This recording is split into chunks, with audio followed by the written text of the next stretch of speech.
Hello friends, welcome. दोस्तों, जैसा कि आपको लगातार वीडियोस मिल रहे होंगे, तो दोस्तों मैंने यहाँ पर ये जो राजन सीरीज़ की आपकी बुक आती है, इसका मैंने थोड़ा सा अवलोकन किया।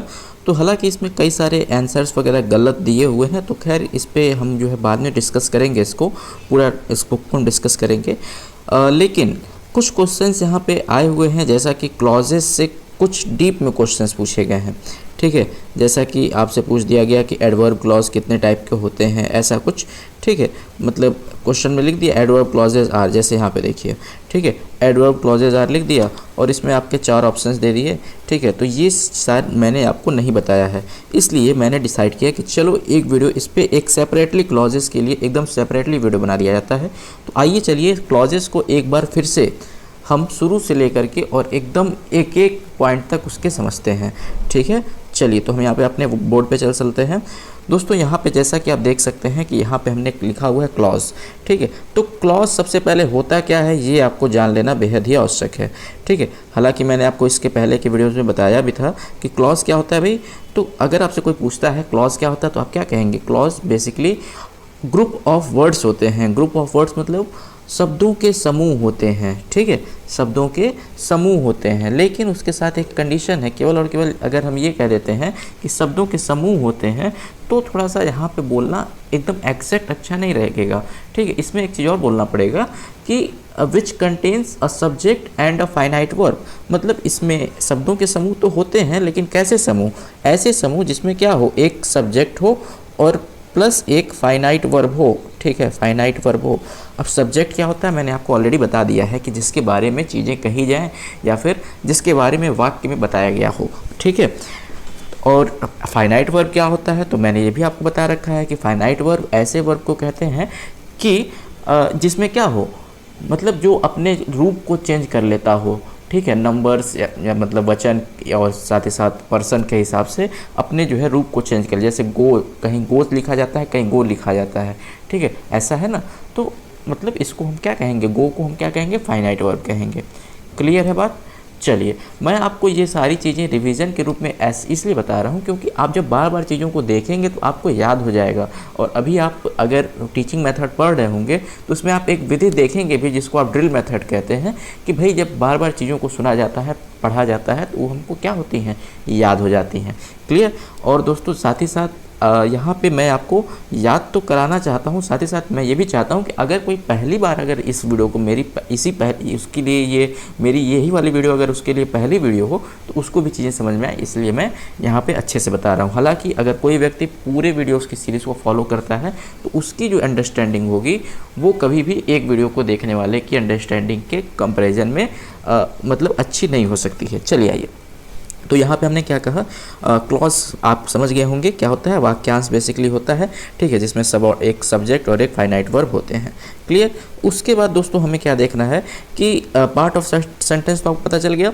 ठीक है, अब इसके जो प्रकार होते हैं वो बेसिकली 3 प्रकार के होते हैं। कौन कौन सा? प्रिंसिपल, सबऑर्डिनेट क्लॉज और कोऑर्डिनेट क्लॉज। मतलब मुख्य मतलब इसको हिंदी में जो है मुख्य कहते हैं, गौड़ कहते हैं और समन्वय कहते हैं। ठीक है, मुख्य वाक्यांश, गौड़ वाक्यांश और समन्वय वाक्यांश। ठीक है, तो प्रिंसिपल क्लॉज, सबऑर्डिनेट क्लॉज और कोऑर्डिनेट क्लॉज क्या होता है ये भी आपको जानना पड़ेगा। ठीक है, हालांकि मैंने आपको पिछले वीडियो में ऑलरेडी बता रखा है, तो आप शायद इस पर बता सकें। तो बताइए प्रिंसिपल क्लॉज क्या होता है भाई? बेसिक्स आप कहेंगे कि भाई ऐसे कुछ क्लॉज या फिर ऐसे कोई वाक्यांश जो स्टैंड अलोन होते हैं, मतलब उनकी खुद की मीनिंग निकलती है। ठीक है, जैसे मैं कहूँ कि अगर कोई एक वाक्य मैं बोलता हूँ कि दिस इज़ द फैन या फिर this is the pen which I brought yesterday, मतलब ये वही पेन है जिसको मैंने कल ख़रीदा था। ठीक है, तो यहाँ पे जो दिस इज़ द पेन जो शब्द है, जो मैं दिस इज़ द पेन जो बोल रहा हूँ, वो क्या है? अपने आप में स्टैंड अलोन है। अगर ये अकेला भी होता, केवल और केवल मैं दिस इज़ द पेन ही बोलता, तो भी यहाँ पे इसका मतलब तो निकलता ना। दिस इज़ द पेन का मतलब तो होता ना कि यह एक पेन है, मतलब एक इंडिपेंडेंट वाक्यांश है कि नहीं? बताइए। बिल्कुल है। तो ऐसे मतलब जो ऐसे वाक्यांश जो इंडिपेंडेंट होते हैं, खुद में क्या होते हैं, किसी पर निर्भर नहीं करते हैं, आत्मनिर्भर होते हैं, उसी को हम क्या कहते हैं? प्रिंसिपल या फिर मुख्य वाक्यांश हम कहते हैं। क्लियर है? प्रिंसिपल क्लॉज या फिर मुख्य वाक्यांश कहेंगे। दूसरा होता है आपका सबऑर्डिनेट क्लॉज। तो सबऑर्डिनेट क्लॉज क्या होता है भाई? तो सबऑर्डिनेट क्लॉज वो होते हैं जो कि दूसरे पे डिपेंडेंट होते हैं, दूसरे पे निर्भर होते हैं। जैसे अगर मैं आपसे कहूँ कि कुछ ऐसा कुछ कह दूँ कि I went to London where I got a job, मैं ये कह दिया, या फिर मैं ये कह दिया the mirror which was broken is now changed, मतलब जो शीशा टूट गया था वो अब चेंज हो गया है। ठीक है, अब यहाँ पे जैसे कि मैं आपको इसको एक बार थोड़ा सा लिख करके समझाऊँ तो आपको ज़्यादा अच्छे समझ में आएगा।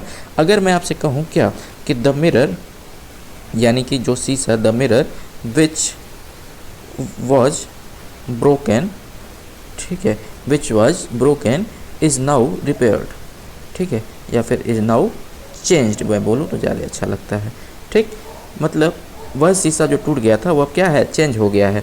ठीक है, तो यहाँ पे इसका क्या मतलब हुआ, the mirror which was broken is not change, का मतलब कि भाई जो शीशा टूट गया था वो अब चेंज हो गया है।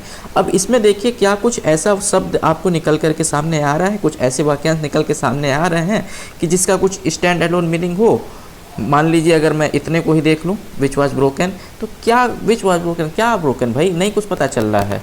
ठीक है, नहीं कुछ पता चल रहा है। इसको अगर अलग से मैं ले लूँ, कुछ नहीं पता चल रहा है किसी भी वाक्यांश को लेने में, यानी कि ये एक दूसरे पे डिपेंडेंट हैं, और इसी कारण डिपेंडेंट होने के कारण ये क्या कहलाते हैं, तो सबऑर्डिनेट क्लॉज कहलाते हैं। क्लियर है? चलिए, आपको सबऑर्डिनेट क्लॉज भी समझ में आ गया। बेसिकली इनको पहचानने के लिए दोस्तों मैं बता दूं कि इसमें वेयर, व्हेन, विच, हाउ, जैसे इस वाले इसमें जो वाक्य था इसमें क्या जुड़ा हुआ था, विच लगा हुआ था ना। ठीक है, तो ऐसे ही इसमें क्या होता है, वेयर, व्हेन, विच, हाउ, ठीक है, whom, whose, if, provided, provided that, because, since, until, unless, ये सब लगा होता है। ठीक है, बहुत सारे शब्द हैं ऐसे जो कि इसके मतलब लगे होते हैं इसमें। ठीक है, तो आपने समझ लिया कि सबऑर्डिनेट क्लॉज क्या होता है। ठीक है, अब बात करते हैं कोऑर्डिनेट क्लॉज की। तो कोऑर्डिनेट क्लॉज दोस्तों दोनों को मिला करके कुछ बनते हैं, हालांकि आपके सिलेबस से बाहर है तो इस पर हम ज़्यादा डिस्कस ना करें तो ही हमारे लिए अच्छा है। वैसे चलिए, अगर फिर भी अगर आपको समझाना है तो एक बार मैं एक एग्जाम्पल के रूप में आपको बता देता हूँ। ठीक है, मैंने एक एग्जाम्पल और ले लिया, जैसे अगर मैंने आपसे कहा कि I don't know when she came and what she did, मतलब मैं नहीं जानता हूँ कि वो कब आई और उसने क्या किया। ठीक है, इसमें आप देखिए, ठीक है, इसमें आप देखिए क्या है, इसमें आप कह सकते हैं कि आप इसको आप क्या कह सकते हैं, आई डोंट नो। यहाँ पे आप देख सकते हैं आई डोंट नो, मैं नहीं जानता। ये एक स्टैंड अलोन वाक्य है, यानी कि एक प्रिंसिपल क्लॉज है ना। ठीक, and what when she came, वो कब आई। ठीक है, ये भी एक प्रिंसिपल क्लॉज की तरह बिहेव कर रहा है। ठीक है, व्हाट शी डिड, ये भी मतलब इसका भी कुछ मतलब नहीं पता चल रहा, बट फिर भी ये इसको हम सबऑर्डिनेट की कैटेगरी में भी रख सकते हैं और प्रिंसिपल क्लॉज की कैटेगरी में भी रख सकते हैं। तो बेसिकली जो आपका कोऑर्डिनेट क्लॉज होता है ना, जो कोऑर्डिनेट क्लॉज होता है उसको आप सिंपल से ये समझिए कि प्रिंसिपल और कहा जा सकता है प्रिंसिपल और सबऑर्डिनेट क्लॉज, या फिर दो प्रिंसिपल क्लॉज, या फिर दो सबऑर्डिनेट क्लॉज, या फिर एक प्रिंसिपल और एक सबऑर्डिनेट क्लॉज, इसको जब मिला करके किसी कोऑर्डिनेटिंग कंजक्शन के साथ जोड़ करके जब वाक्य बनाए जाते हैं तो उसको हम क्या कहते हैं, वाक्य नहीं बल्कि वाक्यांश बनाए जाते हैं तो उसको हम क्या कहते हैं, बेसिकली हम उसको कहते हैं कोऑर्डिनेट क्लॉज। क्लियर? तो बेसिकली आप समझिए कि किसी ना किसी कोऑर्डिनेटिंग कंजक्शंस के साथ जुड़ा होगा। ठीक है, कोऑर्डिनेटिंग कंजक्शंस मैंने आपको ऑलरेडी बता दिया है, जैसे कि as well as, but not only, so, and, both, ये सब। ठीक है, बोथ, एंड, ये सब जो होते हैं आपके क्या होते हैं, कोऑर्डिनेटिंग कंजक्शंस कुछ होते हैं। क्लियर? तो आशा करते हैं कि ये आपको समझ में आ गया होगा, नहीं भी आया हो तो भी कोई बात नहीं है, आप के लिए बहुत ये यूज़फुल नहीं है, बहुत ज़्यादा आपके लिए इम्पोर्टेंट नहीं है। अब हम बात करते हैं उसकी जिसके लिए इस वीडियो को हमको बनाना पड़ा फिर से। देखिए, जो सबऑर्डिनेट क्लॉज आपका होता है उसके बेसिकली आपके 3 भेद होते हैं और उन भेदों को आप समझिए। देखिए, पहला भेद आपका जो होता है वो होता है नाउन क्लॉज। ठीक है, या फिर इसको हम नाउन सबऑर्डिनेट क्लॉज कह सकते हैं। दूसरा भेद आप देख सकते हैं एग्जेक्टिव होता है, और तीसरा होता है एडवर्बियल क्लॉज। अब बात करते हैं नाउन क्लॉज क्या होगा, एग्जेक्टिव क्लॉज क्या होगा और एडवर्बियल क्लॉज क्या होगा। तो नाउन क्लॉज वो क्लॉज होंगे भाई जो कि क्या करेंगे, नाउन की तरह बिहेव करेंगे। नाउन क्लॉज कौन से क्लॉज होंगे, जो नाउन की तरह बिहेव करेंगे। क्या होता है, noun is the name of person, place, animal और अ थिंग। ठीक है, तो बेसिकली ये नाउन की तरह जो है कुछ कार्य करेंगे। बेसिकली इनको पहचानने के लिए हम कैसे पहचानेंगे अगर आपसे पूछते हैं। ठीक है, वैसे क्वेश्चन आपसे आता है कि बताइए पहचानिए कि कौन सा क्लॉज है। तो पहचानने के लिए आप सिंपली सा इसमें क्या करेंगे कि इसके साथ आप व्हाट क्वेश्चन लगाएंगे। क्या लगाएंगे, व्हाट करके आप इससे क्वेश्चन पूछेंगे, किससे, वाक्यों से। जैसे मैं अगर आपसे एक एग्जांपल के रूप में कहूँ कि she asked me where I was going. ठीक है, यानी कि उसने मुझसे पूछा कि मैं कहाँ जा रहा था। She asked me where I was going, she मतलब उसने मुझसे पूछा कि वो मैं कहाँ जा रहा था। क्लियर। तो इसमें हम जब क्या करेंगे, हम क्वेश्चन लगाइए, ठीक है। जैसे मैं कहूँ कि सी आस्क्ड मी, ठीक है, आस्क्ड मी वेयर, ठीक है, आई वॉज गोइंग, ठीक है, मैं कुछ ऐसा कह रहा हूँ, ठीक। अब इस सेंटेंस से आप क्वेश्चन पूछिए कि भाई सी आस्क्ड मी व्हाट, ठीक है, उसने मुझसे क्या पूछा, इसको यहाँ से तोड़ दीजिए, ठीक है, इसको अलग कर दीजिए और सी आस्क्ड मी व्हाट अपने आप से क्वेश्चन पूछिए, इस सेंटेंस से क्वेश्चन पूछिए, तो आपको आंसर मिलता है कि उसने मुझसे कहा, यानी कि उसने मुझसे क्या कहा, तो वेयर आई वॉज गोइंग, उसने मुझसे कहा कि वेयर आई वॉज गोइंग, ठीक है। She said to me where I was going, या फिर she asked to me where I was going, उसने मुझसे यही पूछा कि मैं कहाँ जा रहा था। तो जब व्हाट लगाने पर आपको आंसर मिल जाए तो आप समझ लीजिएगा क्या है, वो नाउन क्लॉज है। क्लियर। तो नाउन क्लॉज को आप पहचान जाएंगे, व्हाट लगाने पे आंसर मिल जाना चाहिए। क्लियर है। चलिए, अब एक और बात आती है कि नाउन क्लॉज इसके कई सारे फंक्शंस होते हैं। जैसे कभी कभार ये सब्जेक्ट ऑफ द वर्ब की तरह काम करता है, मतलब सब्जेक्ट की तरह काम करता है। कभी कभार ये प्रेडिकेट की तरह काम करता है, जैसे ये वाले क्वेश्चन में जो ये वाला एग्जांपल हमने बताया, इसमें वेयर आई वाज गोइंग, ये प्रेडिकेट की तरह काम कर रहा है। कभी कभार सब्जेक्ट की भी तरह काम करता है। जैसे मैं कहूँ अगर आपसे कि what he does is not known to me, मतलब वो क्या करता है वो मुझे पता नहीं है। What he does is not known to me, मतलब वो क्या करता है, what he does is not known to me. ये देखिए, मैं बार बार इसलिए कह रहा हूँ कि अगर कोई नोट्स बना रहा हो तो वो अच्छे से उसको समझ में आ जाए, ठीक है। तो वो क्या करता है ये मुझे पता नहीं है, तो ये यहाँ पे वह क्या, मतलब व्हाट ही डज़, ये जो है आपका नाउन क्लॉज तो है, लेकिन क्या है, एज अ सब्जेक्ट काम कर रहा है। क्लियर। तो सब्जेक्ट की तरह काम करता है, वर्ब की तरह काम करता है, प्रीपोजिशंस की तरह काम करता है, और भी कई सारी चीज़ों की तरह काम करता है, बट आपको फंक्शंस नहीं पढ़ने हैं। क्लियर। तो आपको इतना डीप में नहीं जाना था। चलिए, तो बेसिकली आप ये समझ गए कि नाउन क्लॉज होते क्या हैं। अब हम बात करते हैं एग्जेक्टिव क्लॉज क्या होते हैं। उससे पहले हम ये समझेंगे एग्जेक्टिव्स क्या होते हैं। तो आप जानते हैं भाई एग्जेक्टिव क्या होता है, the words which qualifies noun और प्रोनाउन, मतलब कुछ ऐसे वर्ड जो नाउन या फिर प्रोनाउन की विशेषता बताते हों, उन्हीं को क्या कहते हैं, एग्जेक्टिव कहते हैं या फिर विशेषण कहते हैं। क्लियर। ठीक है। अब ये तो आपका हो गया एग्जेक्टिव क्लॉज, और एक और होता है एडवर्बियल क्लॉज। एडवर्बियल क्लॉज क्या होगा या फिर एडवर्ब क्लॉज क्या होगा, जो कि वर्ब की विशेषता बताएंगे भाई।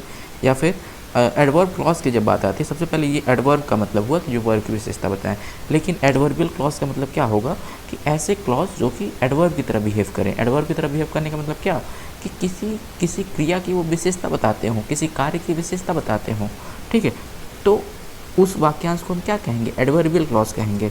और अगर वो किसी नाउन की विशेषता बता रहे होंगे या फिर प्रोनाउन की विशेषता बता रहे होंगे, ठीक है, तो वैसे जो वाक्यांश होंगे उसको हम क्या कहेंगे, तो एग्जेक्टिव क्लॉज कहेंगे। क्लियर है। चलिए, ठीक। अब ये जो एडवर्बियल क्लॉज होते हैं इनके कई सारे उपभेद होते हैं, और ये आपको पढ़ना बेहद ही आवश्यक है, क्योंकि आपसे पूछा गया था और बेसिकली इसी कारण हमने इस वीडियो को बनाया। देखिए, यहाँ पे 9 होते हैं कुल मिलाकर के, जैसे adverb clause of time, place, manner, ठीक है, रीज़न, उसके बाद आपका आता है पर्पस, ठीक है, देख सकते हैं आप, फिर कंडीशन, फिर आपका आता है कॉन्ट्रास्ट, फिर आता है कंपैरिजन, और लास्ट में आता है रिजल्ट।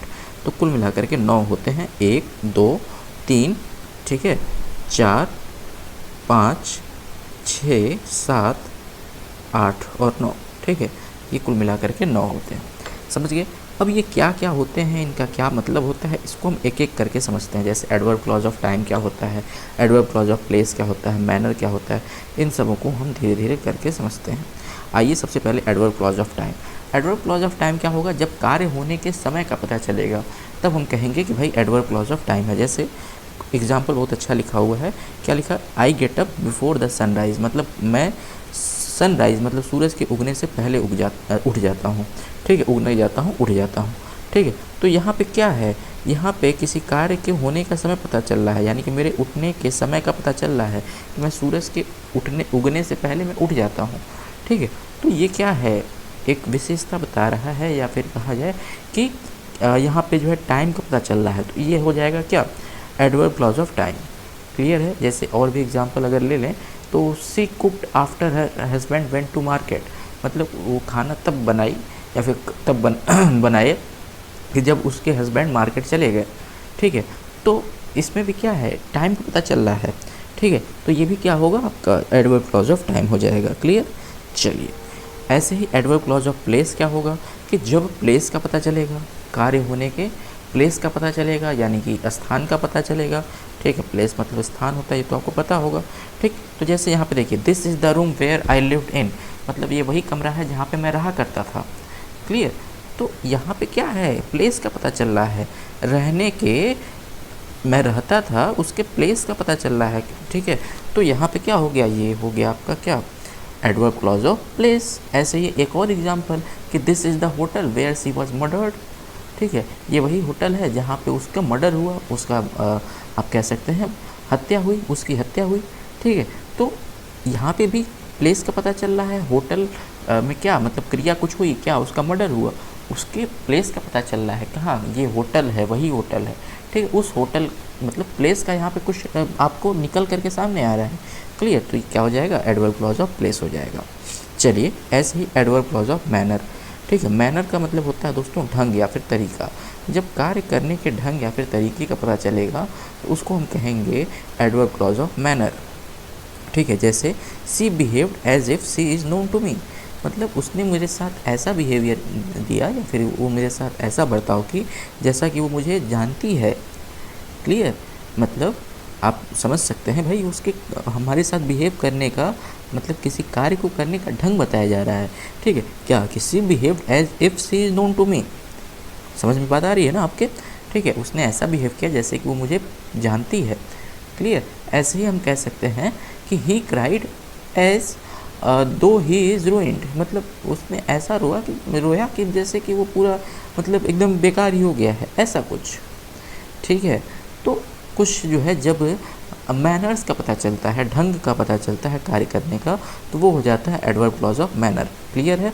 चलिए, एडवर्ब क्लॉज ऑफ रीज़न क्या होगा कि जब किसी कार्य के होने के रीज़न का पता चलता हो। जैसे यहाँ पे आप देख सकते हैं, I am happy because my son passed in examination, मैं खुश हूँ लेकिन क्यों, रीज़न क्या है, रीज़न ये है कि मेरा जो बेटा है वो एग्जामिनेशन में पास हो गया, because my son passed in examination.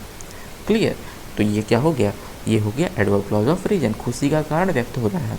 तो जहाँ पे भी कारण व्यक्त हो उसको हम क्या कहेंगे, उसको हम कहेंगे एडवर्ब क्लॉज ऑफ रीजन। इसी को हम और बता सकते हैं कि he is sad as he is failed in examination, मतलब वो दुखी है, as he is failed in examination, क्योंकि वो भाई एग्जामिनेशन में फेल हो गया। क्लियर। तो यहाँ पे भी रीजन का पता चल रहा है। क्लियर। चलिए, दूसरा देखते हैं। एक होता है adverb clause of condition. Condition का मतलब होता है शर्तें। जब वाक्य में किसी क्रिया के होने के लिए कुछ शर्त होती है, जैसे I will go if he comes, मतलब मैं तब जाऊंगा जब वो आएगा, ठीक है। मतलब यहाँ पे एक शर्त है क्या, कि मैं तब जाऊंगा, क्या शर्त है कि जब वो आएगा तब। तो जब शर्त का पता चले तो वो क्या हो जाएगा, एडवर्ब क्लॉज ऑफ कंडीशन हो जाएगा। समझे। चलिए, तो ये हो गया एडवर्ब क्लॉज ऑफ कंडीशन।